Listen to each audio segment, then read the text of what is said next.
everybody, and welcome. It's Wednesday again. It's good to see y'all. How's everybody doing? Yeah. Yeah. Doing Good. fine. Doing good. Got Doing good. our red heads aligned and our blondes aligned today. Yes. Perfect. It is perfect. It is. Yeah. But we're bookends, right? We're bookends. Yes, exactly. Amazing how that works out. And it's amazing. It's totally amazing. I'm just going to spend a few minutes here. We only got 2 people here so far, so we're spending our little bit of time just chatting first. Hi, Danny Marie. Nice to see you. Yes, Happy New Moon today, isn't it? Oh, That's right. That's right. Okay. Okay. Nice. Awesome. Cancer new moon, according to Valerie. Oh, Valerie. Her thing just popped up. See, the notices went out and now they're coming in. Boom, boom. Now boom. they're coming in. Yes. Yeah, there they go. Thanks everybody for being here. It's wonderful to see you all. Yeah. So let's say hi to, I said hi, Danny Marie and Garnet and Laura and Anita and Louise and Charlie and Maureen are here. So I'm sure we'll have more folks coming in, but welcome. And a big thank you to whoever sent me a new desk chair. Yes. I don't know who it came from, but it arrived today. Hi, my son put it together, so I got home. I was able to sit in it. It was like, oh God, I can sit back. I have arms. I'm not having to do this number anymore. I can sit back and put my arms somewhere. Lovely. Yes, absolutely. That would be better for your back. Definitely. Yes. Awesome. Yeah. So hello, Edward. I'm doing better. Thank you. I had some of the girls send me Reiki last night and I managed to sleep for 12 hours. So Nice. I did that. Then that was the night before, not a wink, not a single wink. Oh my gosh. So, yeah, I know. I felt like trash, but I feel better today. When you don't get out of the body, you get all messed up. You surely do. You surely do. Hi, Jen B. What is this? Polyterology is starting. How can we watch both? Well, I understand. I understand. You do what you got to do. You can watch another one on the replay. There you go. Exactly. Yeah. Thank goodness for replay. Thank goodness. That's right. Yep. Yes. So today we are going to talk about the illusions of life/ego. We don't have an ego here, do we? No. I know I don't. I don't know about you ladies, but I don't. No. I left that at the dump. Yeah. Anyway, you know, it's very challenging for all of us to find topics to talk about every week, and but we've managed to be able to do it, and we have to be proud of ourselves for that. I think. And not dive into the muck of the politics. We managed to keep that pretty much out of Wednesday night, which I really enjoy. I mean, sometimes it sprinkles through because it's just because it's the way it is of what's going on. But it's been nice that it's kind of been like something else, not a break, not this. So to speak. Yes. Yeah, Maureen, perfect. Yeah, she said, "I'm not conceited. I'm convinced." Yes, there you go. That's what my husband always says about himself. Yes. Yeah. Like I have faults, not many, but you know, Exactly. And before I forget, Edward, thank you so much for your lovely donation towards my massage. Edward, that was wonderful. Yeah. Very sweet. And I did pay it forward because I shared it with my masseuse because he does. He has set prices, but then he also works with people who may not be able to afford it, but who need it. So I made sure that I paid it forward and shared it with him, and it just felt good. I do. Sure, it really does. It really does. Yeah. I'll find Maybe myself. I should put housekeeper on my Amazon wish list. I wonder if there's a list for that. Somebody could rent me a maid for a week, come in and clean my house. Really? Wouldn't you be surprised if someone went knock knock and Louis said, there's a lady here. Wait a minute, I have to clean my house before the maid comes. Yes. I know people who will do that too. It's I like, know. what's the point of I having a can't maid? let him see the dust. I don't want him to think I live like this.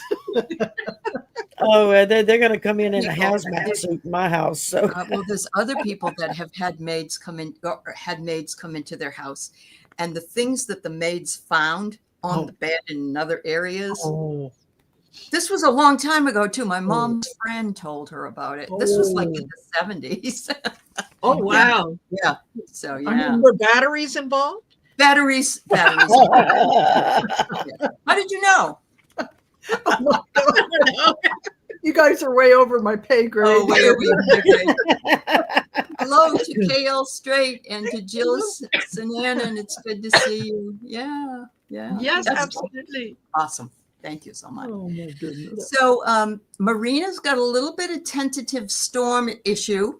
So I'm going to let her talk first. And then I got some things I want to bring up. But one of the things that I did come up with here is the illusion of ego refers to the mistaken belief that the self, or the I we think we are, is a fixed, independent, and separate entity. Yeah. In many spiritual traditions and philosophies, the ego is not seen as the true self, but as a construct created by our mind. And that's where the idea of illusion comes in. That's why I brought that. So now I'm going to put Marina on the spot. Everybody always puts me on the spot. I'm going to do it to you. Oh, thank you. You're welcome.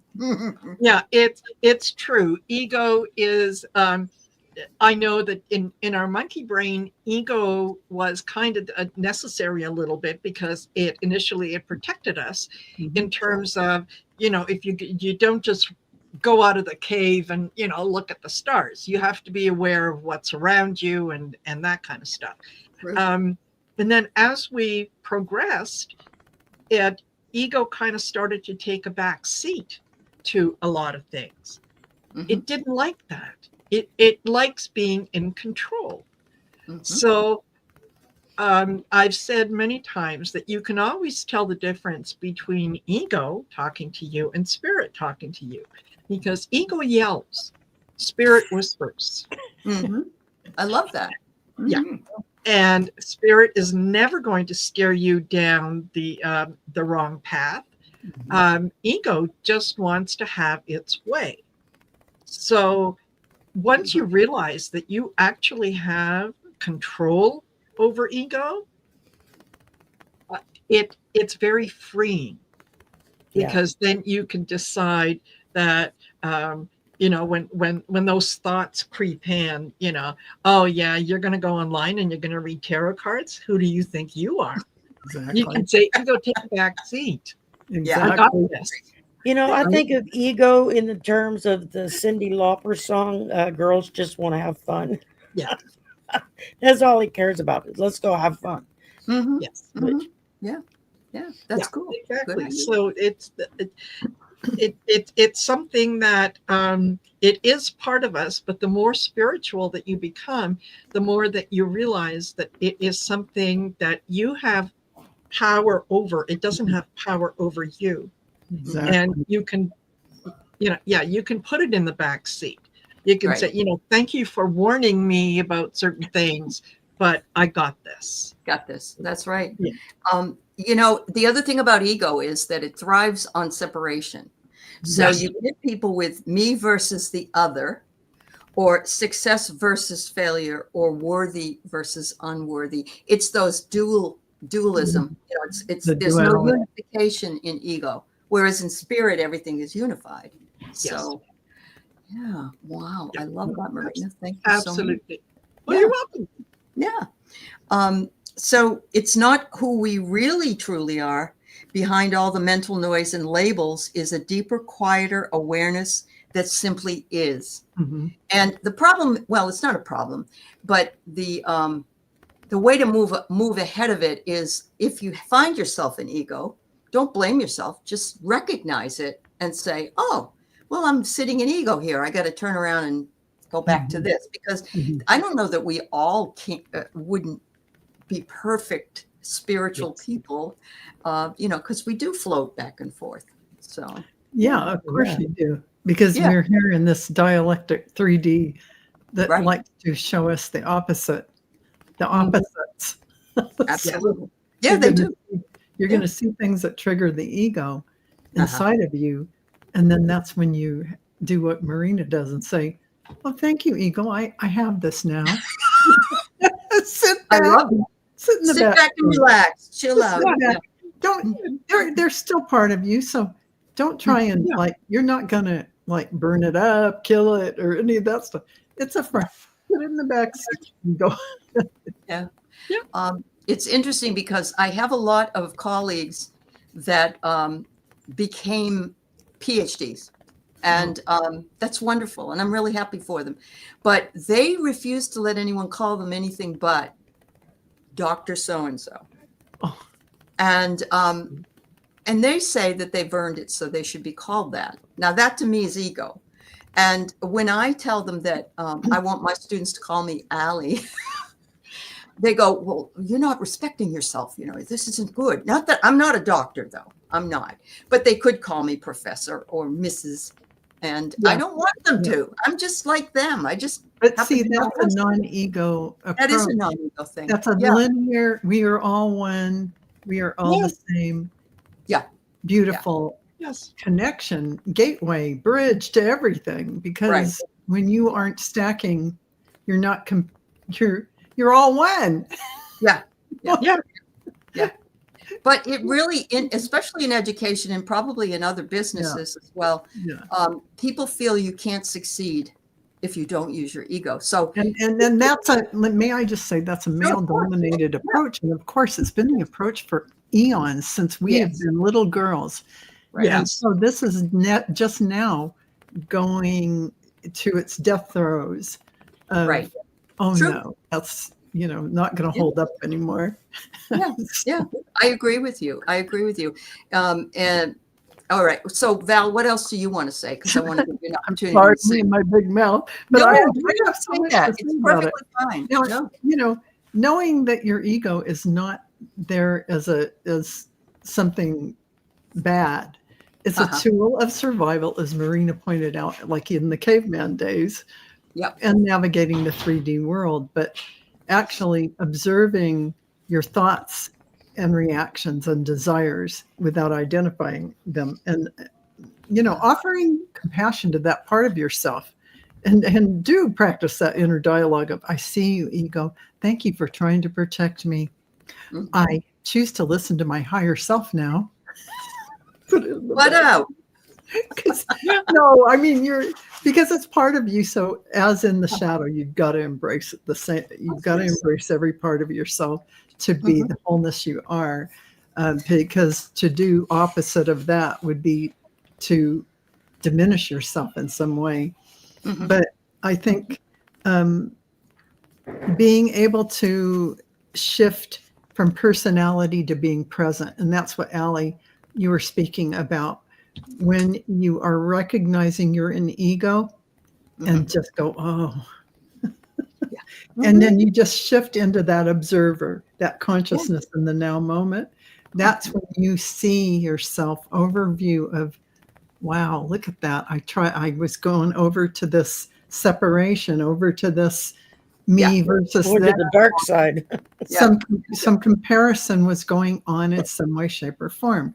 That separation, that is the key thing that the ego does. So you just pull yourself into the observer mode. Boom. You're not going to be triggered in observer mode. That's very true. Yeah. And so really witnessing without attachment and surrendering to the need to be right. That is a big thing here. Because what do you mean? Yes, exactly. You want to war. You want to start to war. Well, that's all ego stuff. But you're already triggered there, getting that angst all built up. So that's all. You're already down that road. And to avoid that, witness without any attachment. So that is without the triggering. And just anchoring peace and gratitude every day cultivates that dissolving of the ego. Gratitude dissolves the ego. If you are in the middle of getting triggered by somebody and instead you go, "What do I love about this person? How being grateful for their presence. Right in the middle of getting triggered, you're going somewhere else to the higher self. And you can't be there in that ego. You just went to your higher self. There's all these little tricks. Get it done in advance where you know you're going to slip. You're going to go to observer or have your little ducks in a row, because you will be triggered again. Yes, we will. And then you can implement this and see how well you do. It's a fun thing to do.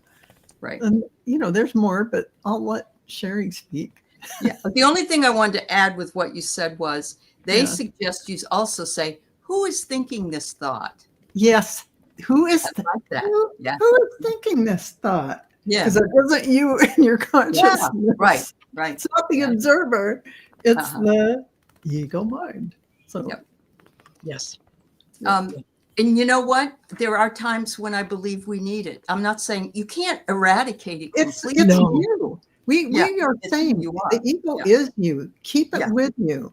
Don't separate yourself from ego. Ego is with you just like your shadow side is.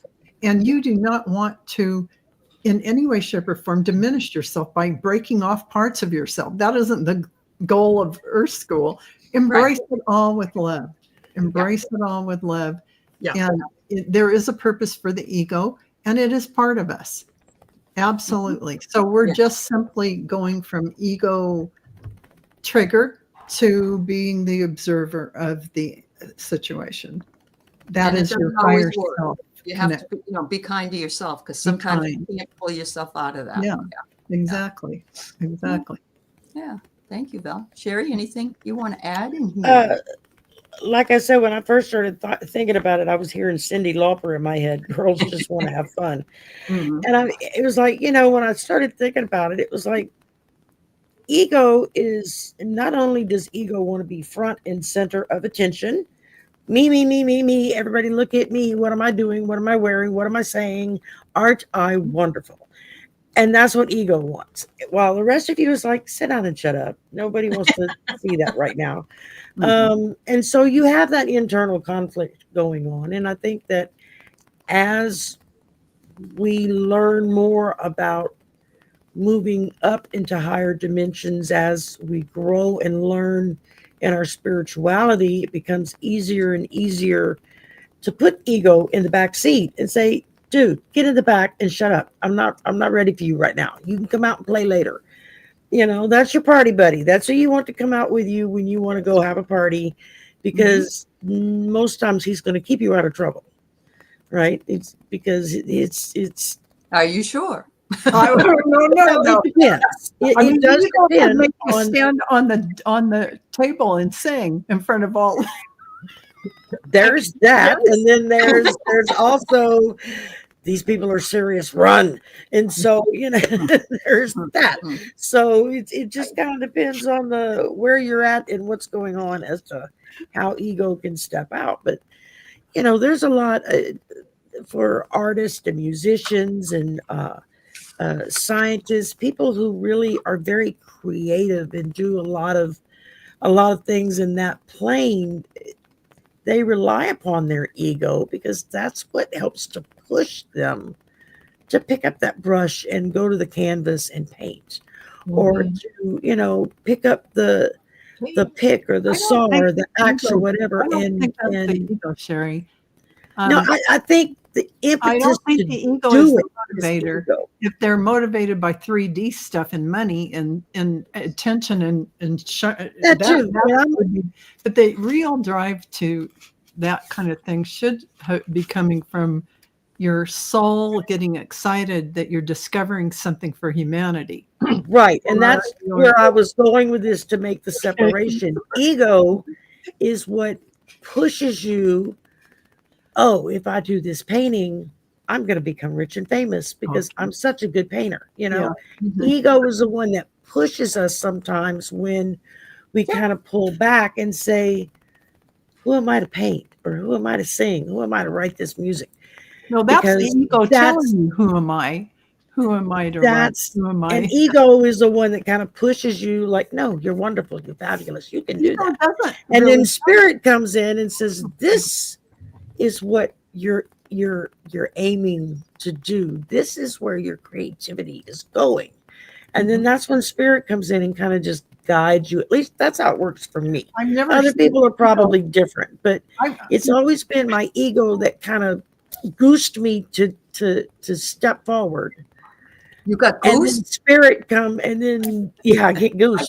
And then spirit comes in and it's like, okay, now that you're up off of your fat behind and you're ready to do something, let's go to work, and so I could be wrong, but I don't think it's ego who pats you on the back and is telling you you're wonderful. But maybe it is. But I don't know about that. Ego is usually just from everything I read in psych classes, a lot of what they always said was ego is what tells you what pushes the individual to believe that they are phenomenal. Well, it's you have good ego insecurity. and you have bad ego. I mean, you have ego Well, I like don't think so, because I think it's your in the insecurity. White House ego that creates disaster, and then you have ego like I alone Michelangelo or somebody. Right. Yeah, right. And then you have someone like Michelangelo that ego gives him the courage I don't think to so. take that creativity that's in him and go forward with it. I don't think Michelangelo had the ego about his artwork the way that he did it. I don't think there was ego involved. I think a lot of he had a divine inspiration. Because I'm just and a lot of it was a thumbing his nose at the church too, because I'm just he didn't like the way that they wanted to do things. I'm just equating it to creators who create. They aren't in their ego when they're creating the divine inspiration. No, not while they're creating. And no ego told them to get up and start painting one day. No, but it pushes you forward. I don't think it does. At least it does with me. And like I said, everybody's different.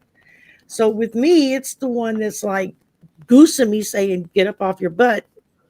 You've got things that you're supposed to be doing. And then spirit it sounds like your guides and angels talking to you, telling you to get up. Sometimes, yeah. They're usually the cleanup crew. They come in and kind of, here's where we're going with this. Can I say something here?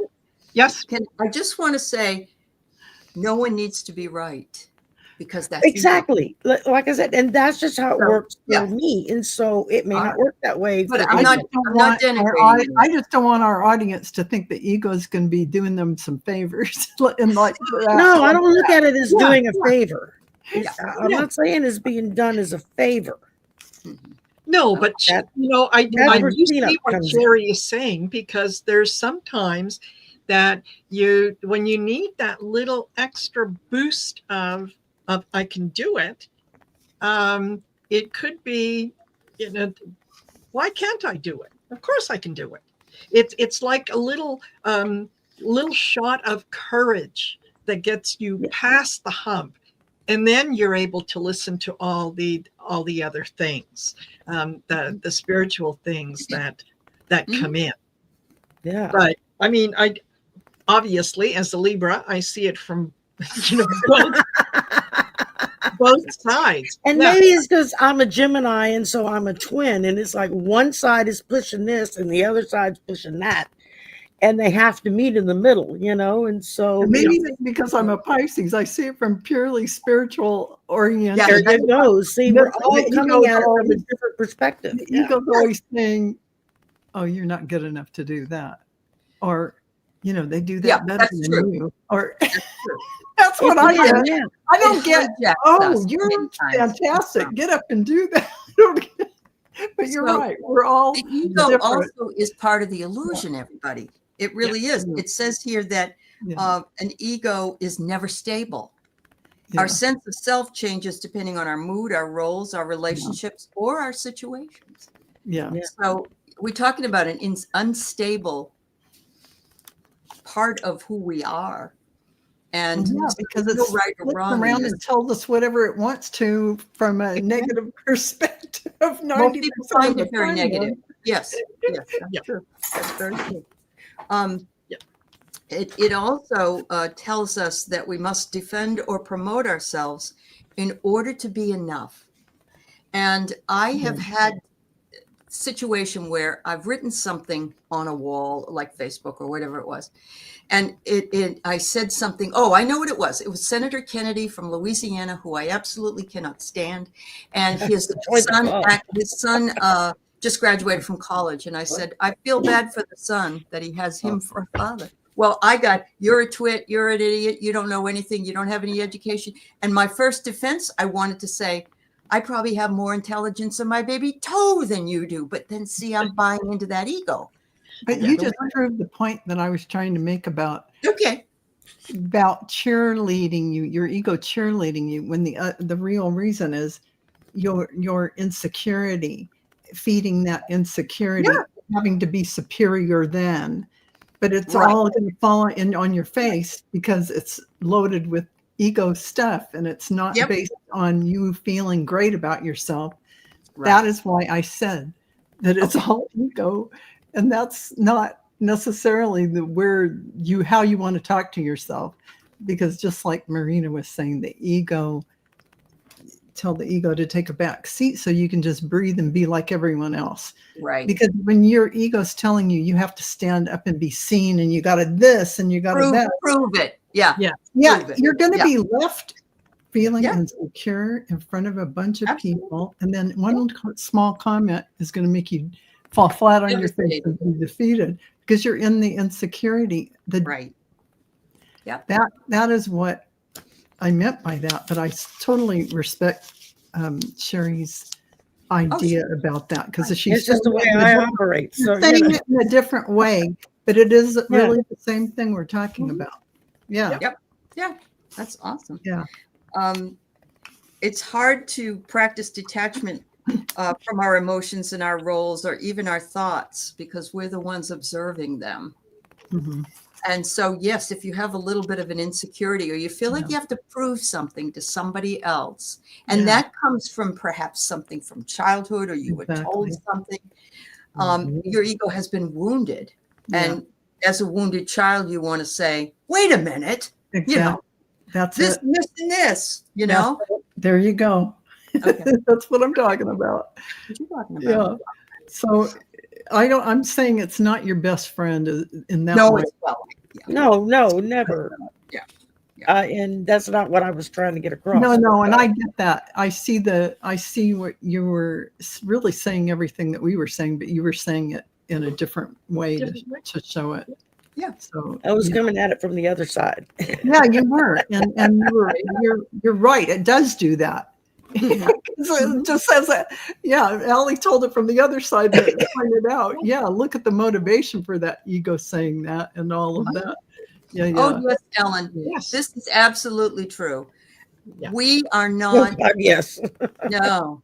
And that's what makes us all so human. And I think it's really important for us to have this discussion, because we're not up here and you're down here, or nobody. We're all on a level playing field. And thank you. I appreciate that, because I think people do think that, well, they're involved in this. And I have that happen to me in school. I'll have people say something and I'll say, well, I'm no better than you are. I just had more years of education than you did. That's it. But they've dealt with other people who look at it differently. Yeah. Or I've been through a similar situation, so I know what helped me get through it. Perhaps I can help you get through it, but again, everybody's going to hit it differently. So I love that. Rudolf Steiner is a wonderful theosophist, and he talks about the four bodies: the physical, the ethereal, the astral, and the ego. Yes. And how you can manage all of those. Thanks, Garnet. That was awesome. Yes. That was an absolutely. Awesome. Yeah. Absolutely. So don't think for 1 minute that, well, okay, I will speak for myself. I do not have my ego under control. Believe me. Believe me. Yeah. There are times I don't know anybody that does. Inner care and come out and play. You have to monitor. It's an observer mode, because it's with you. It's not going anywhere. Yep. Absolutely. And it's in stillness that we can think of the deeper sense of the self, and that emerges. And somebody in here, I can't remember who it was, but thank you, said balance. Yeah. Yes. And it is, we must maintain balance, because you can tell when the ego's in charge, and you can tell when the ego is saying, I defer to you. And that's your spiritual path that you work on. But it's never, it's never completely, I don't think, even. I don't know. Ladies, do you think it is? No, I've always felt like it's kind of a tug of war sometimes. Yeah. Yeah, it can be. Between One your pulling ego and against your the other. higher self? No, I don't think so, because your higher self is really the observer of it. It has no opinion, and it's just observing. And the ego, it's only you in your triggering by that event that you get sucked into that 3D drama. And that's what happens when you get sucked into it. You believe the ego and you forget your higher self. This is what happens. This you go blank for a while, and you're in this 3D ego land. You completely forget, oh, this isn't me. Right. This is me. Wait a minute. Let me suck myself back into my body and be who I am. But don't you think that's from triggers that we've not dealt with, perhaps? It is. Yeah. It's all from triggers that we have not dealt with, whether from childhood or whatever. It is in this lifetime, and sometimes tied to past lifetimes that we bring it forward. That's true as well.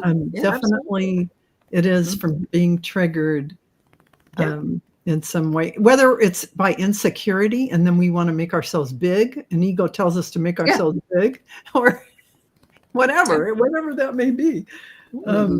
It's a learning opportunity. Insecurity doesn't go away. It's the a item learning doesn't go opportunity. away. Sorry, Yes. Marie. The item doesn't go away Yes. from following your ego.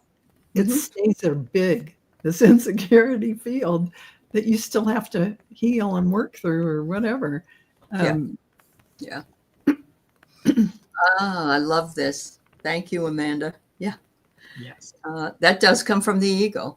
Absolutely. Oh, yeah, without a doubt. Or failure. If you have some kind of a failure, which is actually not a failure, it's just learning something. Yes. But we think it's a failure, and we don't want to admit that it's a failure. And for me, I have one, call it ego or pet peeve, but I don't really think it's ego. I don't like information going out on a spiritual nature if I think there's something that is a higher perspective of it, because I don't want all of you to not see the higher truth of whatever it is, which is why I challenge this topic. But as we walked around the topic, you saw that we saw it from different sides. Yes. And we saw we're all saying the same thing in a different way. Right. So this is a conversation that adults have. Yes. This is how you communicate, how you negotiate. This is how you adult. Yeah. There you go. And when you have a we'll room be starting classes soon. And when you have a room full of people, certain people are going to gravitate to exactly how Val puts it. Yes, I get it. That's right there. And then there's going to be those that maybe see how I say it, or how Marina or Ally. It doesn't make you wrong. That's how I understood it.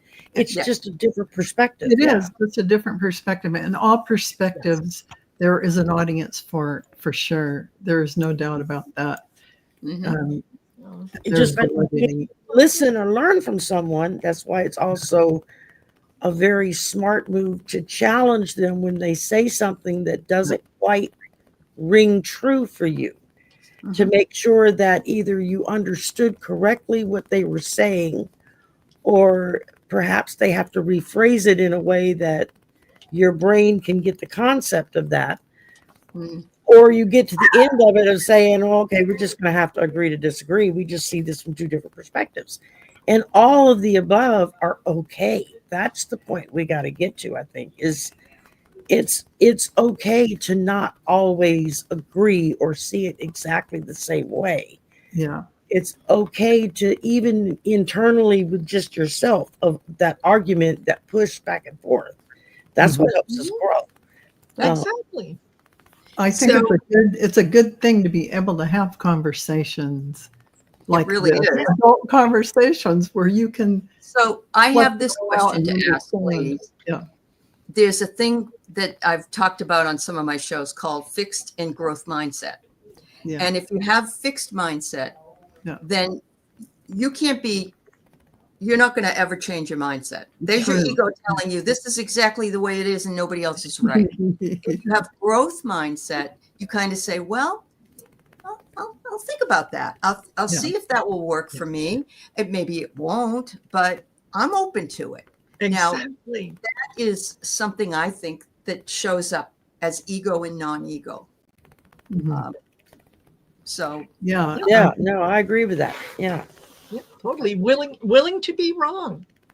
You know, it isn't even right or wrong, too. I mean, basically everybody gets to be right, because the construct of Earth School is you in your own little world are your universe, and you get to be right about whatever your perspective is. And it doesn't matter if Val is sitting here or Marina or Allie or Sherry, you get to be right with whatever it is you are convinced about in the moment.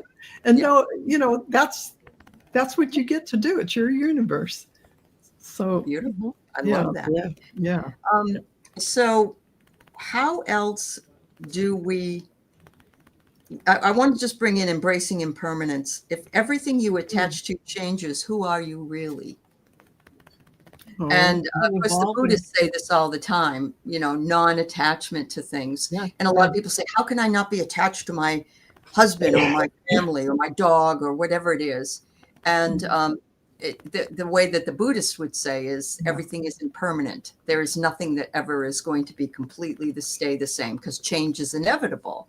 Yes, and I have to say I had channeling on that a while back on my next level channeling, where they said, for instance, all those people in the fire, in the LA fires, lost everything, and then they had to get up and reinvent themselves. If they thought they were their things, or they thought they were their home and the location they were at, and all of this suddenly stripped away. You were standing on the street. You got nothing. You got nothing but the clothes you're in. Even your car burned up. So who are you? Yeah. It's a pretty amazing. Everything's impermanent. And those are just things. And we're attached to those things. But then when you strip of all that, you realize it doesn't really matter. If in fact, the other side of that is you might have been extremely unattached to all of those things and known they were things. And then you're just stepping out and you feel freed. You have now been lifted free from all of that, the trap. And now you're lighter. Yeah, true. Very true. There's your growth mindset right there as well. See? Yeah. Because you're able to take that and extrapolate it into the next thing. You're not saying, woe is me, oh my God, this only happens to me, everything bad, that kind of a situation. Yeah, exactly. Jen has a question. What do you call it when you hear what the other is saying and you get what they're saying and you're totally fine with that, but you're going to do it your own way? I say power to the people. You make the determination, not anybody else. You do you, right? Yeah. Exactly. You can see it from their point of view. It doesn't necessarily mean that because you see it from their point of view that you necessarily agree with that point of view. You're respectful of what they have shared with you. You can take it into consideration, but you're not bound to act on it. You decide what is going to be true for you. And that could change from today to tomorrow. Absolutely. And depending on the situation. Yeah. Exactly. Yeah. If you're, as long as you're open, you're always in that in that learning phase, in that change phase. I happen to look forward to change. I think me too. Oh, I love it. Me too. Yes. I love it. I can't get enough of it. Can't wait. What's next? Because it's fresh. It's new. It's new. Yeah. But there are a lot of people that feel like Dawn. They don't want any change. But by limiting themselves, sometimes they're pushed into making them, and they aren't the changes they would have chosen to make. Yeah. Right. Yeah. My son is one of those. that he likes things a certain way. He likes to know what's going on, and he's got contingency plans and so on and so forth. And it took me the longest time to get him to at least accept the fact that he is more in tune with his spiritual self than he realizes he is. Yes. So it's like, you know what? When you get that gut feeling, why don't you just, for shits and giggles, why don't you just trust it? Right? Just see what could happen. And he is learning that, okay, well, maybe it's not such a bad thing. Maybe, Yeah. And you will not fit in because we don't want to do what mom says all the time. Well, that's another hard thing too. But I like the going with the flow. If your gut is telling you something different than maybe what you have on your schedule, maybe you're going to do something different. That's true. That's very true. So I wanted to leave everybody with kind of an idea of how they could, if they're confronted with this, how they might be able to deal with it. Give them some suggestions. So, and I need them myself. So that's always important. So the first thing, of course, everybody says that nobody wants to do but meditate. Yes. So I'll just throw that out there, and I'm not going to make excuses for it, but there you go. And the second thing is journaling, which I love doing. I also love pulling cards and every day do a 3-card spread for myself and my day and journaling what it was. And then I go back and look at patterns and see what those patterns might tell me about where I'm either, I won't say failing, but what I need work on and what I might not need to work on necessarily. The next thing is acts of service. If we volunteer, help somebody without expecting recognition, it takes us away from the self and is for the other person. And that's that pay it forward as well, which we've mentioned earlier today. The other thing is engage in service as a practice instead of a performance. There's a lot of people that have said, well, I tithe X amount of money to my church and and I'm this and I'm that. You're not doing it for recognition. It's not a performance. Yes. Yeah. You don't have to tell another person what you've done if you're really truly. And Jesus was very succinct with that, talking about the widow and the 2 pence, that she gave more with her 2 copper pennies or whatever it was than all the rich men lined up giving their hundreds and hundreds, because they were giving for show, whereas she was giving out of faith. That if I put this in there, you're going to take care of me, and I have faith in that. Exactly. And that's where I think, as far as organized religion goes, I think that's where a lot of religions have really lost touch with their spiritual level, because it's all become about money. I need another jet, I need another mansion, I need another pool in the backyard. That kind of nonsense, instead of being about, we're here to help those around us who are worse off than we are, And that's right. That's right. I'm a great believer in show me. Don't tell me how wonderful you are. Show me. Because it's in that silence where you're not expecting anything back. You're doing it because it feels good. You're doing it because you see someone else happy. Yes. And that's why you do it. It doesn't have to be tit for tat. No, absolutely no. Yep. No. That's awesome. Yeah. The other thing, though, is to contemplate change and mortality, not in a morbid sense, but to foster humility and gratitude. And Val brought that up. Whenever you're thinking about something, think about what you're grateful for in that moment instead of what you don't like. And I love that whole idea. Yeah. Reading spiritual texts like the Tao Te Ching, the Bhagavad Gita, can also give you good reminders. They aren't that hard to read. Some of us will go, oh my God, that's so over my head. I don't get it. It really isn't. It's very simple. It really, really is. It's one sentence at a time. Yeah. Yeah. Connecting with nature, watching the sun sitting beneath the tree. What's important, right? It's enjoying what's around you. Just telling the ladies that my husband is all happy because we've got birds at the bird feeder every day, and he's just loving it. It's the simple thing that takes it out of ego and It is puts the simple things. nature. Yes. Go ahead. I was just going to say while you were talking, I just Googled, what does the ego do? What's it for? What's its job? And it really says what it's not meant to do. It's not meant to lead your spiritual evolution, define your soul's worth, or make decisions based from fear, scarcity, or superiority. And this is the side that really validates what Sherry was trying to say. When balanced, the ego becomes a helpful servant, not the master. Yes. Supports healthy boundaries. That's what I was trying to. That's awesome. No, I found it. So integrates your soul awareness to allow authentic expression in the world, as Sherry was saying. Sometimes it has her get off the couch. When overactive or unchecked, the ego creates fear, division, attachment, defensiveness, and suffering, resists change, and tries to keep you in your comfort zone. Cling to stories, pain, or pride in a way to survive. In essence, the ego is not your enemy. It is the vehicle your soul rides in. The goal isn't to destroy it, but to evolve beyond its limitations and let your soul lead with the ego's support. So this validates the fact that there is a side of the ego that actually can be a healthy.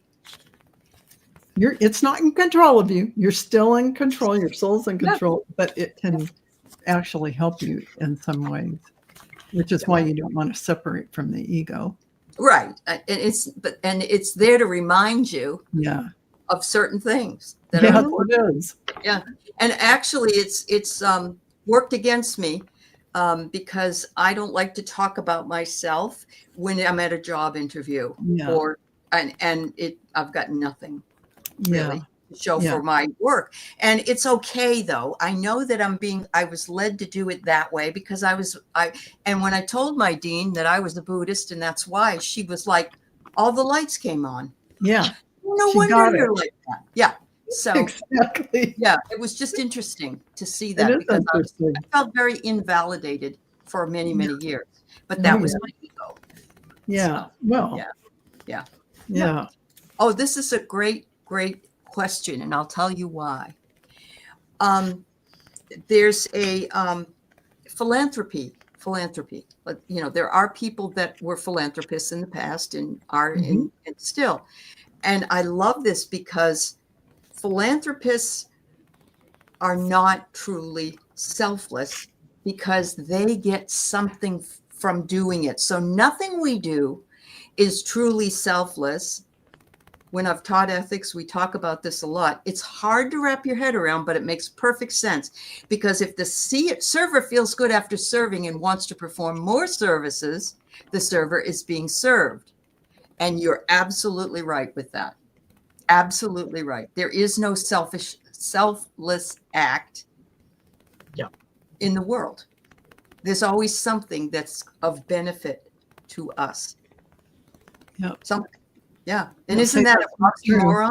It is because even when you're doing a spiritual calling or something like that, you're in the world, but you're really serving yourself. Yes, it is true. I mean, you are basically because if everyone is you, have a channel for ourselves, and we just help other people.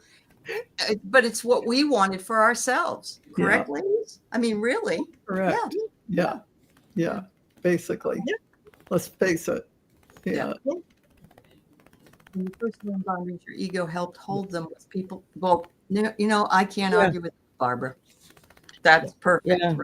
Yeah. That's a great way of putting it. It is very, very good. I love this, Maureen. This was from way in the beginning. She says, I used to say in the Navy when someone told me I couldn't do something, I'd say, watch me. I'm too stubborn for my own good. I've done that. I've done that. I got to prove it to somebody. And why am I putting myself in that ridiculous situation? I shouldn't have to prove it to anybody. Maybe I need to prove it to myself. On the soul's evolution, it may not have been a bad thing because at least you're saying to yourself, I knew I could do that. And you have that in your belt saying, I did that. But you know what? I don't have to do it anymore. I'm done proving myself. But well, you did. that gets better with age, don't you think? Yeah, it gets better with age. It gets better with age. Wow. My father was like that when it came to his business. He was a master machinist, tool and die maker. Yeah. And he thoroughly enjoyed when, particularly with engineers, when they would come in and they needed him to work on a project, and they would say, oh, yeah, you can't use this, or you can't do it this way because, it won't work. And he would just say, okay, yeah, no problem. And he would do it his way, and he would prove them wrong. But he was never the type that would say, see, I knew it. He would just say, oh, look, I made it work. That was, because the good thing that he got back from that is he got to enjoy that he could create something no one thought could be done. True that. Exactly. And he developed a reputation that, people would say, if someone tells you it can't be done, you go see John, because he'll show you how to do it. Yeah, exactly. Yeah. And that was what, held his business up, was because he dealt with things that people said were, no, that's not possible. You can't do that. Something similar to that was years and years ago when my mother worked for Montgomery Ward's, and she worked in the tire department. That's what she sold, were tires. And she would have these men come in, and they would have questions about the tires for their truck or their camper or whatever. And she would start asking them questions, and they'd be like, well, I'd rather talk to a salesman that knows what they're talking about. And she was like, that would be me. And, no, but I'd rather talk to somebody else, and she'd say, oh, okay. So she'd go over and go get one of the guys to come talk to them. And they'd come over and they would start asking questions, and they'd be like, oh, I don't know. You'd have to talk to Miss Sharon. She knows how to do that. She knows all about that. No, go talk to Miss Sharon. She knows all about those too. And to the point that the guy was left standing there eating crow, because now he's got to go back to the person that was originally trying to help him, that he didn't think knew or understood anything about tires, because that's a man's world, But it was something that I know my mother would get a lot of satisfaction out of it. Just because she faced that most of her life being a single parent, constantly having to show up to say, I don't need a man to do it for me. I can do it myself. Yeah. And some of that I think is strength, though. I don't see that like in this case, it feels like a strength, not like an ego thing. Like no, that was not an ego driven. That was because she knew what she knew, and she was confident. She was confident in that knowledge, and so that's what made the difference. It was just the fun of seeing the other person eat crow and go back to Miss Sharon, because she's the one that knows about this. Let's go talk to her, so that happened. That is a sense of satisfaction to some degree. Totally. Yeah, it's like women who drive 18-wheelers, and they did that, and they get out of the truck and they're like 4'11". Yeah, exactly. I've seen that. Driving a truck, yeah, exactly. It's funny. That is funny. That is funny. Yeah. Well, if we feel like we can be peaceful, compassionate, joyful, and still, then we're not caught in egoic striving. But I still think it's very true that we have to balance those things, because we live in the 3D world. We do, absolutely. Yeah. I mean, no matter what. Absolutely. Yeah. Totally. Well, anything else that you'd like to say? We're about 6 minutes out, but if we're done, we're done. That's the way it goes. Overcompensating. Yes, artist Liz, thank you. The gal who helps you at the dealership is a walking encyclopedia. There you go, Anya. Just like Sherry's mom. Yes, exactly. That's when untraditional people assume traditional roles, you make assumptions about what they know and what they don't know based on what what your assumptions are, if that makes any sense. Yeah. Yep. That makes perfect sense. Because for years before she went into the tire department, she sold major appliances. Yeah. And she ran she into was the same really problem well there. versed. The man would come in and they would ask her about the color and this and that and the other. And she'd be like, whatever, you can order whatever color you want. What are you looking for it to do? You know, just Yeah. And she could discuss the mechanics of the machine with them if necessary, because she just devoured that kind of stuff. That was something she was always interested in. So, you know, it was just fun to kind of hang back and watch her at work sometimes, because she could do it in such a way that she was never rude. She was never ugly. Other people watching would start to snicker because they would pick up on it after a few minutes, while the person she was dealing with was usually just digging themselves into a deeper and deeper hole. That's funny. You know, it just Oh, there you go. have to learn the hard way. I like that, Anita. Yeah. That's good. Yeah. That's good. You get out of the semi and they would say, you drive? No, actually. With I me, don't. I don't. Somebody else is in there. Yeah. The real driver is in the back. I worked at Sears when I was pregnant with my daughter way back when, and they put me in the lingerie department, but I was the maternity bra expert.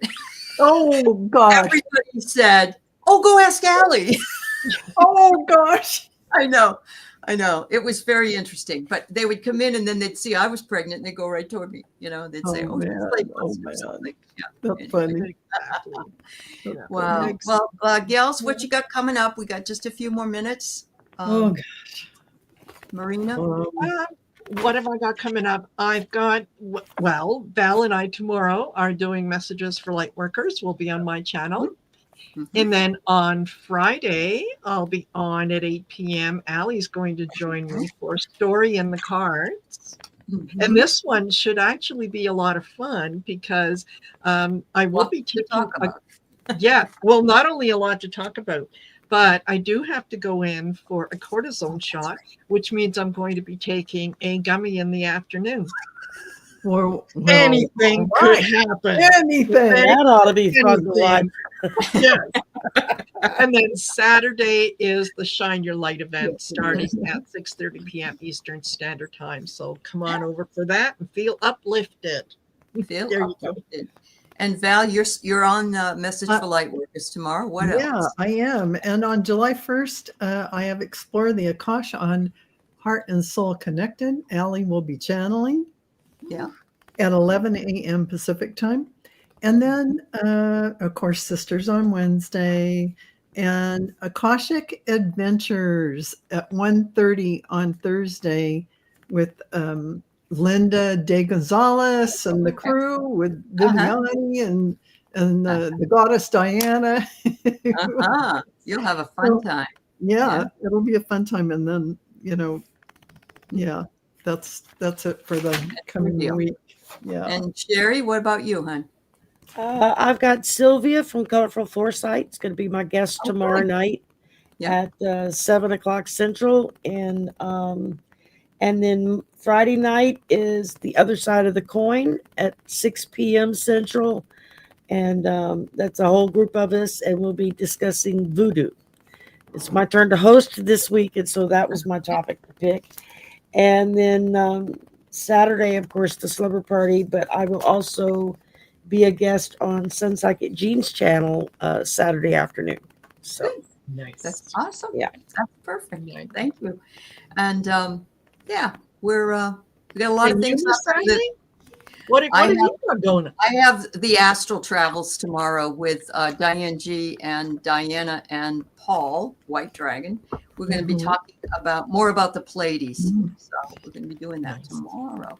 And then I'm on with Kelly Healer on Friday and with Marina Friday night. And should be fun. And Saturday, Shine Your Light.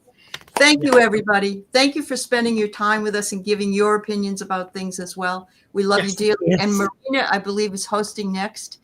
I will tell you, yes, I am on July 2nd. On July 2nd on her channel. July 2nd. I'll be hosting. Thanks, everybody.